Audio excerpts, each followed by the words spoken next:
Hello दोस्तों, refix India के YouTube channel पे आपका फिर से स्वागत है। तो दोस्तों, आज की वीडियो में हम देखेंगे कि जब कभी बोर्ड के अंदर सभी वोल्टेज ओके होती है और बोर्ड में हम सॉफ्टवेयर भी कर चुके होते हैं फिर भी बोर्ड ऑन नहीं होता, तो उस कंडीशन में हमारे को बोर्ड को किस तरीके से चेक करना है, ये सारी डिटेल मैं आपको बताता हूँ। किस तरीके से हमारे को पता चलेगा जो हमारा प्रोसेसर है वो वर्किंग में है या नहीं है। तो इस वीडियो को आप पूरा देखें। अगर आपने वीडियो को लास्ट तक देखेंगे तो आपको सारी चीज़ें पता लगेगी किस तरीके से आप किसी भी बोर्ड को आसानी से चेक कर सकते हैं। तो चलिए स्टार्ट करते हैं। सबसे पहले मैं आपको ये दिखा देता हूँ। मेरे पास ये सैमसंग का बोर्ड है और इस बोर्ड के अंदर जो दिक्कत है वो डेड कंडीशन में है। जैसे कि मैं आपको पावर लगा के दिखा देता हूँ। अभी मैं पावर लगाता हूँ तो पावर लगाने के बाद यहाँ पे आप देख सकते हैं ये कोई भी इंडिकेटर इसके अंदर नहीं है। तो दोस्तों, इस तरीके की अगर आपके पास दिक्कत आती है तो आपने सबसे पहले क्या है, इसकी सभी वोल्टेज चेक करनी है। तो यहाँ पे अगर मैं देखता हूँ तो आप यहाँ पे देखेंगे डीसी मीटर पे। तो यहाँ पे हम देख लेते हैं सबसे पहले हमारी जितनी भी वोल्टेज होती है, जैसे 1.2 हो गया और हमारा यहाँ पे आप देखेंगे 5 वोल्ट भी ओके है। और देखते हैं आगे।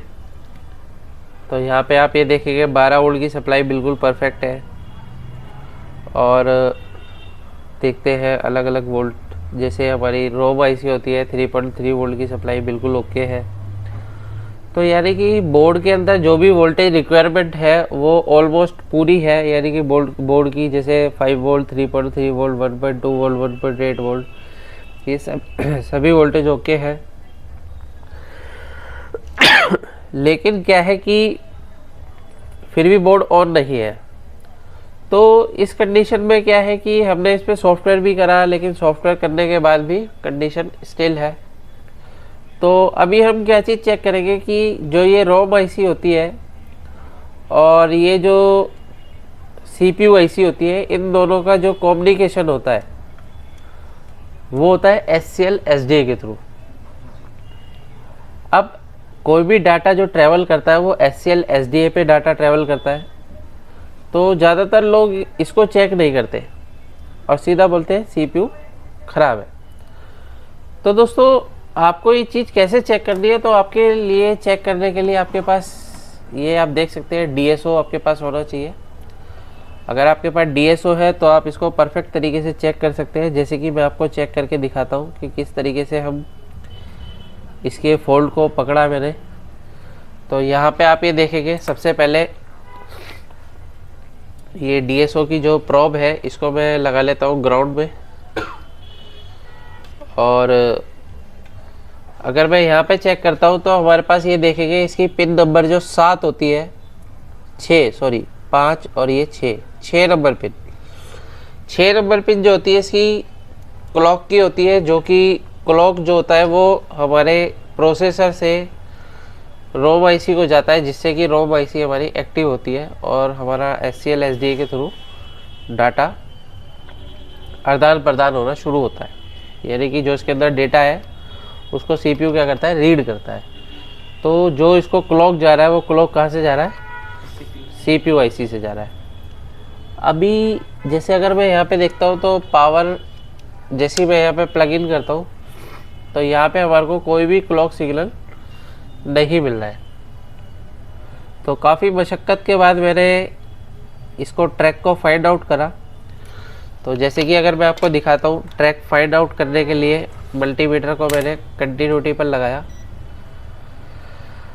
और यहाँ पे आप देखेंगे ये पिन नंबर जो 6 है उससे मैंने चेक किया तो यहाँ पे हमारे पास एक रेजिस्टेंस लगी हुई है और इस रेजिस्टेंस से जो ट्रैक आ रहा है वो हमारे इस प्रोसेसर पर आ रहा है।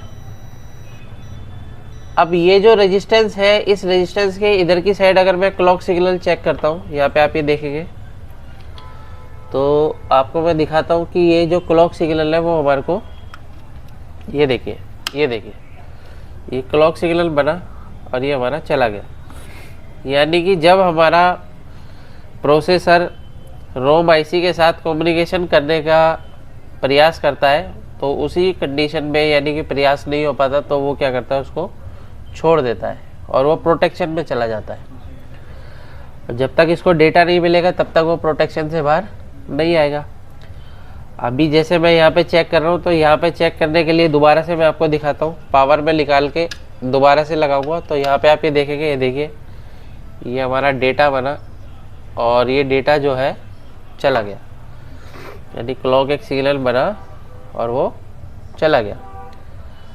तो इसी की वजह से जो है ये प्रॉब्लम कर रहा है, यानी कि यही डेटा हमारे को पिन नंबर 6 पे भी मिलना चाहिए। यहाँ पे अगर हम देखते हैं, पावर दोबारा से मैं निकाल के पिन नंबर 6 पे दिखाता हूँ, तो यहाँ पे हमारे को वो कंडीशन नहीं मिल रही।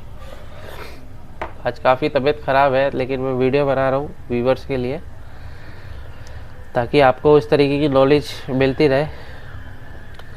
तो अभी यहाँ पे देखिए कुछ भी नहीं दिखा रहा है, यानी कि क्या है कि ये जो बीच में जो रेजिस्टेंस लगा है, इस रेजिस्टेंस को हम रिप्लेस करके देखेंगे।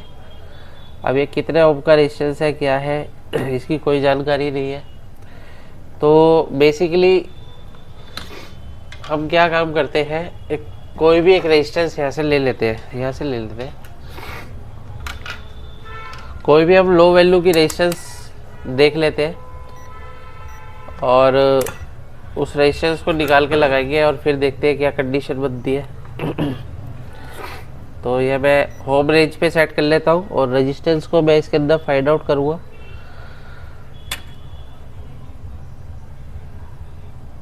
ये काफ़ी हाई वैल्यू का है,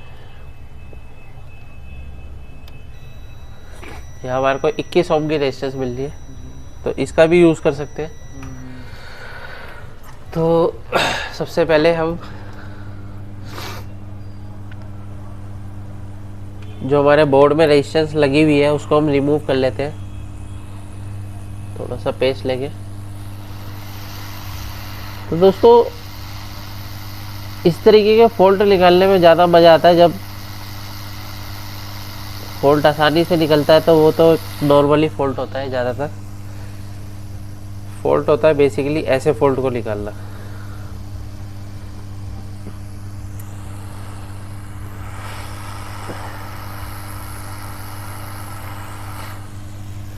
और ये बोर्ड हमारे पास जो है वो भी कस्टमर से ही आया हुआ है।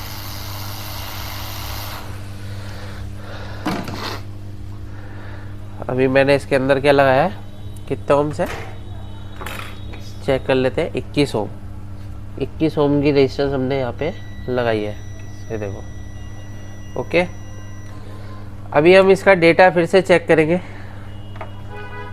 और डेटा चेक करने के बाद देखते हैं क्या कंडीशन बनती है। तो यहाँ पे मैं लगा लेता हूँ इस पिन को, और ये काफ़ी सावधानी से लगाना होता है ताकि आसपास में सारी पिनें ना जुड़े। ये मैंने लगाया और पावर देते हैं। ये देखो ये डेटा बना हमारा, ये देखो ये डेटा बन रहा है और कम्युनिकेशन हो रहा है। पहले ये कम्युनिकेशन नहीं हो रहा था। दोबारा निकालते हैं और फिर लगाते हैं, देखो ये कम्युनिकेशन हो रहा है, क्लॉक सिग्नल आता है, ये देखिए, है ना। और अगर आप यहाँ पे देखेंगे तो हमारा बोर्ड भी ऑन हो चुका है परफेक्ट तरीके से। और अगर हम यहाँ पे देखते हैं तो मैं आपको वोल्टेज दिखा देता हूँ पैनल की। ये जो 12 वोल्ट है हमारी, ये आ चुकी है, यानी कि सेट हमारा परफेक्ट तरीके से ऑन हो चुका है। तो दोस्तों इस तरीके से आप किसी भी बोर्ड को आसानी से रिपेयर कर सकते हैं। आपके पास भी इस तरीके के सेट आते हैं जिसके अंदर वोल्टेज सारी ओके रहती है, लेकिन फिर भी बोर्ड ऑन नहीं होता, तो हमारे को इस तरीके से आपको चेक करना होता है। अगर आप भी LCD LED TV रिपेयर की ट्रेनिंग लेना चाहते हैं तो नीचे कॉन्टैक्ट नंबर पे कॉन्टैक्ट कर सकते हैं। वीडियो आपको पसंद आए तो वीडियो को लाइक करें, शेयर करें, कमेंट करें। Thank you friends.